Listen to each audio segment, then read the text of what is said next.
Hello, everyone, and welcome to this episode of Things That Matter with me, Martie McNabb.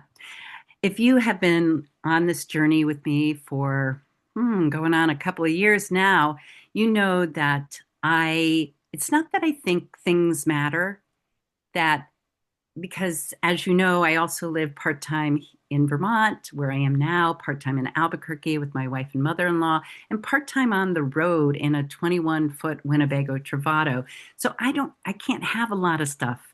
Um, it, my stuff has to have a story or a purpose, and ideally both. So again, it's not that things matter, it's that the stories that get attached to these things often do, right? You go to a historical society, you go to a museum, there's things around. And why are they around? Because they tell stories, right? So our homes, I believe, are basically our personal museums. And so that's why I find it so fascinating. Is we learn about so much about ourselves and one another through these things that we keep, the things that matter, the things that we will leave behind. So, welcome today to, and I want to do a warm welcome to Jen Allen, who I met. You heard on this podcast too. I spoke about being one of the authors for a book called Faces of Grief. So we connected through this project, as many of you, if you've been paying attention, also know. It did not go as we had planned. But the book itself is valuable, and the connections that I made with some wonderful, wonderful human beings is what it's all about. And so today's guest is just one of those people who I met through this project, and I'm grateful to have read her a little bit, heard more about her story and everything through this experience, and know a little bit more. But I'm welcoming her today to share her story through a thing that matters to her. And without further ado, I am going to turn this over to Jen for the show and tell section of this time together. Take it away. Thank you, Marty. I just want to start by saying that I am also very grateful for that project because I got to meet some pretty amazing people like you. So thanks for mentioning that. I am here today to share. I have to move, it's big. My son's skateboard. I have 6 of his skateboards. There are 7 or 8 floating around. But this one is the one I chose to talk about today because it's one of the last ones that he actually used and rode on. He had been skateboarding since he could walk. My son or my husband skateboarded as well. So naturally, they, you know, he learned a lot from my husband. And he was so good at it, so good. And I loved watching him. When he learned a new trick, he would, come grab us and drag us outside and make sure he showed us until he got it perfect. And I really miss those days. That board is so special because we lost Daniel in 2023 to suicide. Um, it was a very unexpected suicide. I get asked a lot if there were signs or things that we'd noticed that were happening, and the answer is no. We were totally taken by surprise. What makes the board even more special is that exactly a year and 10 days after Daniel left the earth, we were visited by Hurricane Helene in Florida and lost, I would say, probably 95% of our belongings. A lot of the stuff that I had from Daniel was, stuff that was ruined and like could not be saved. And losing the things that I had of his was especially difficult because it's one of the ways I found connection to him. Um, some of our things were at the old house that we were just moving out of, so it was a weird transition period, and those skateboards were one of those few things. So I was so grateful that they were okay. Um, I also have his guitars, which is extra special. And I would have actually probably drug one of those out to talk to you guys about today, but they're in storage. But skateboarding was his life. So I think this ended up being a little bit more fitting. Definitely more Daniel. That's so beautiful. I love the words on that skateboard as well. Tried, true, and trusted. Is that? Yeah.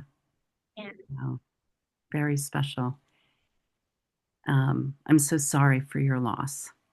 thank you. Um, and I sadly know, as we've spoke about before, I've connected with the end of life community and the grief community through an organization called Let's Reimagine, which I've spoken about on this podcast several times, and know a lot of people through Faces of Grief, as you do as well, and other places who, yeah, that they, you know, loss of a loved one through suicide is, eh, there's a lot of talk sometimes about, there's always signs, that kind of thing.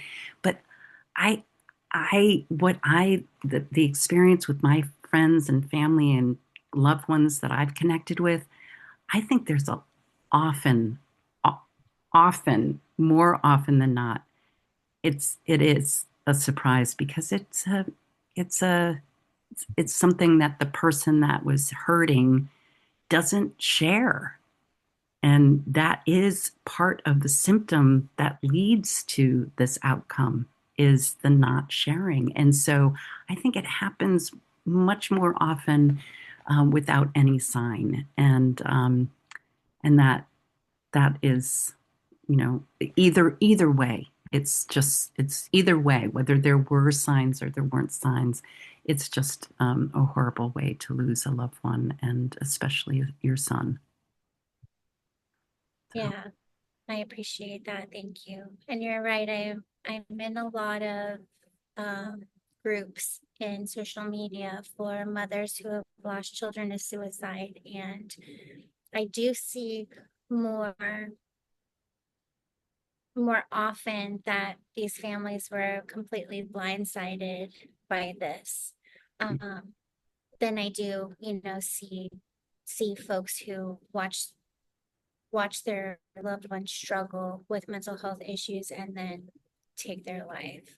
So, and I want to talk about it so much because that makes prevention impossible, right? Like we can't prevent something that we don't know is even there, that there's something under the surface. And so my little spiel that I like to give, if you will, is to the folks out there that are ever contemplating it, just to know from experience, the world is not better without you in it. And I have yet to come across, very many problems out there that aren't solvable or fixable.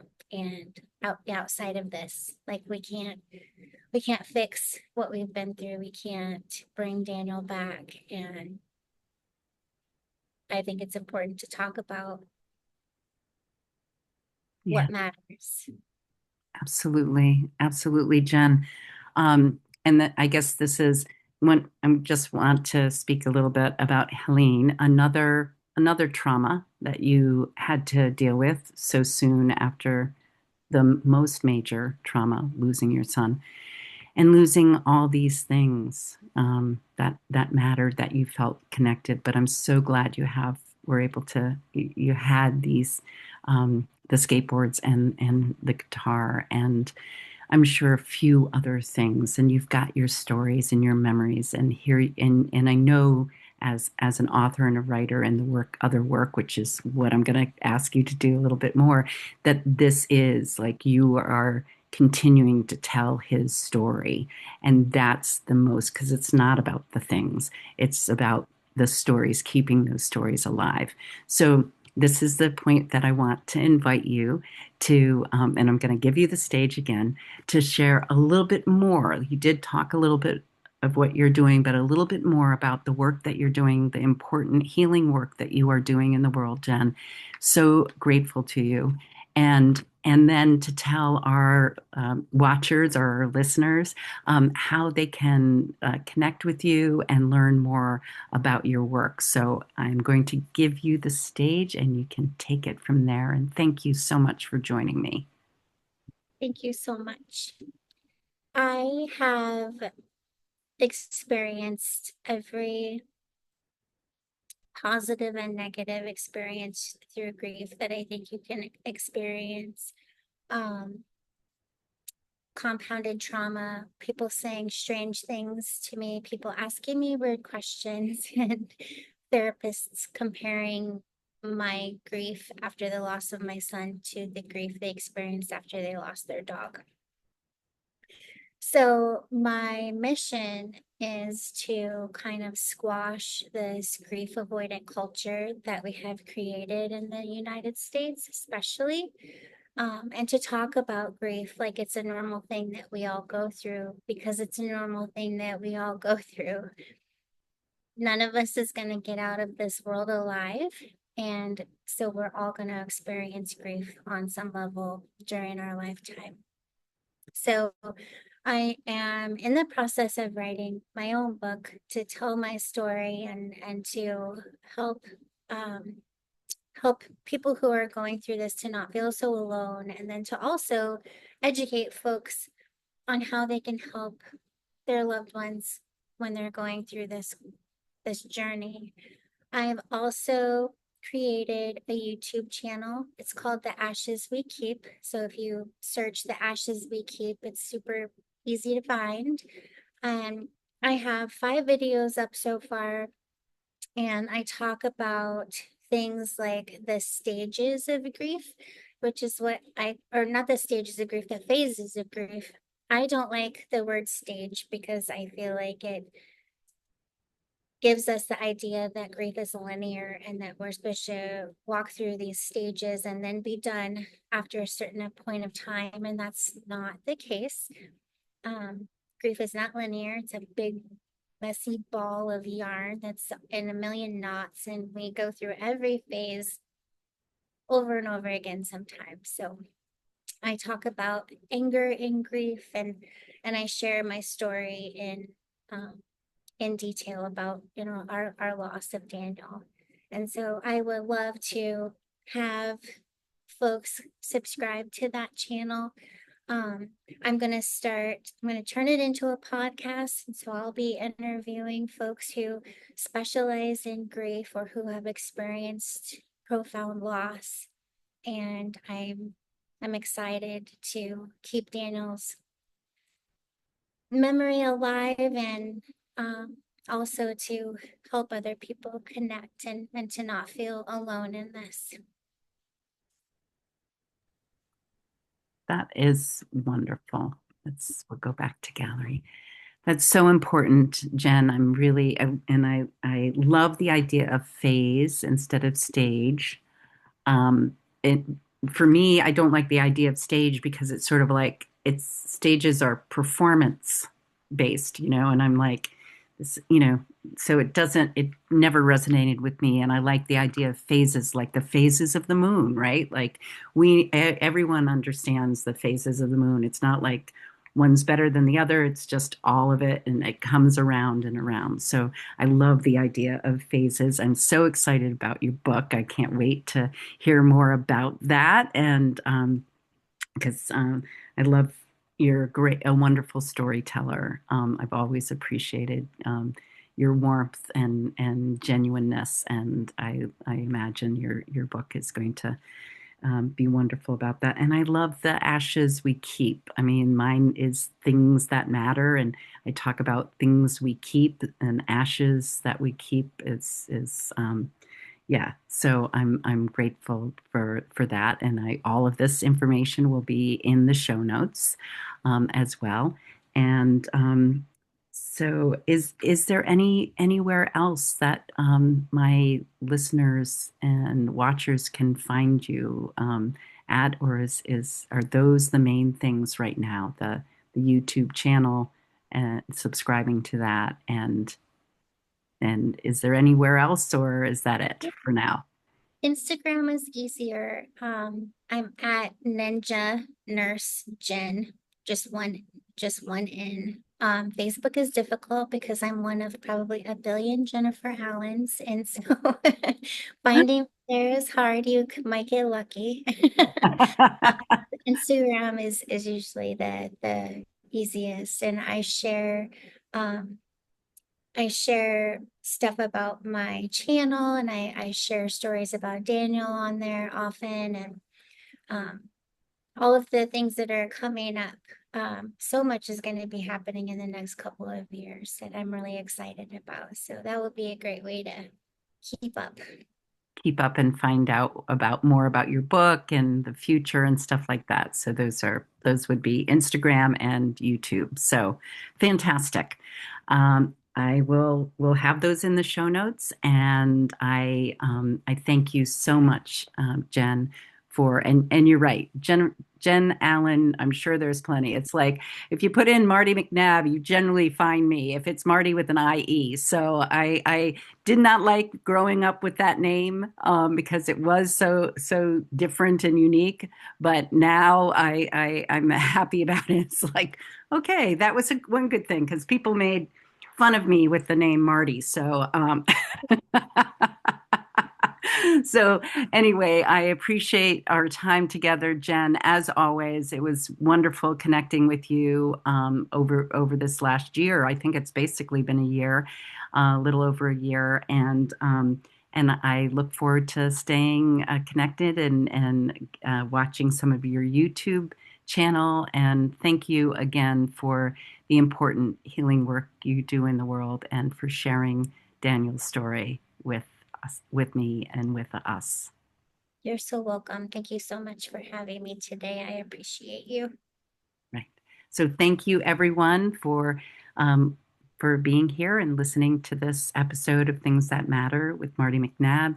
I am do look for guests for this show, so please reach out to me at marty@showandtails.com with podcast guest in the subject line. So it flags me and I'll be aware of that.